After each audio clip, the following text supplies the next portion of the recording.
Hi, it's Jack from Veterinary IT Services, and in this video we'll be talking about multi-factor authentication. Specifically, what is it and why do you need it?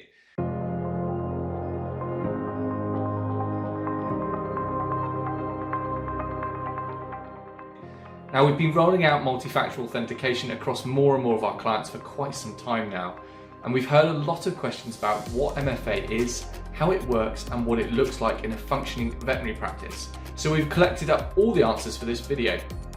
So let's start with, why do you need MFA? Now, over the past 10 years, veterinary practices have become increasingly dependent on cloud-based services, and the changes in the way a lot of practices are now working since the onset of the coronavirus pandemic has only increased the use of cloud technologies, as this gives practices more freedom while allowing remote working and reducing contact with staff and clients.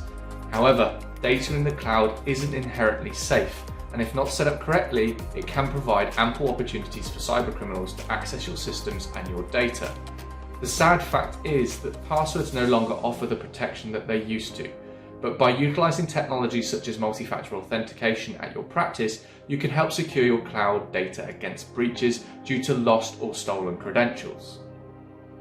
So, how does MFA work? Well, multi-factor authentication provides one or more extra layers of authentication to your password by using a token that is sent to a special device or a special code sent to a trusted mobile device. The probability is that you've already used MFA in some form, most likely when logging into online banking. Now, having MFA set up means that the authorization to access your data can be prevented even when an intruder knows your password, as they won't have access to the secondary authentication layer. Essentially, MFA immediately increases your account security by requiring multiple forms of verification to prove your identity when signing into an application. So what's the impact of MFA at your practice? Well, once you've decided that you want MFA at your practice, a good IT support company will talk you through your options. Now, a lot of platforms such as your PMS should include some form of MFA as standard and at no additional cost. However, these are often limited or restricted versions. Also, your team might have to use MFA to log into each and every platform, which could become quite disruptive and most definitely very frustrating for the end user.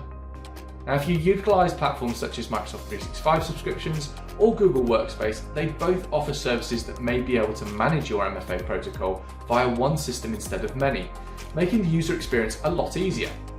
Now, they'll be sure to send a communication out in advance so that your team are aware of the next steps and how to use the system. Okay, so now we come to the bit. What's the cost? Well, there are a multitude of MFA systems out there to choose from, so the cost does vary dramatically. To ensure that you're getting the most security and protection from MFA whilst limiting the effect on your team and cost to your business, we would recommend Microsoft 365 and Google Workspace. These offer a paid platform which will integrate with most third-party platforms, such as your PMS, so that your users can use one username and one password, and you can control parameters such as location. Now, if you have a Microsoft 365 Premium subscription, then MFA will already be included in the cost, but if you don't, this will set you back £4.47 per user per month. Now, if your practice uses Google Workspace, you'll need at least the Business Starter subscription to access their MFA platform, which will set you back around $6 per user per month. Thanks for watching. If you want to know more, check out our full blog, Multi-Factor Authentication, Everything Practice Managers Need to Know.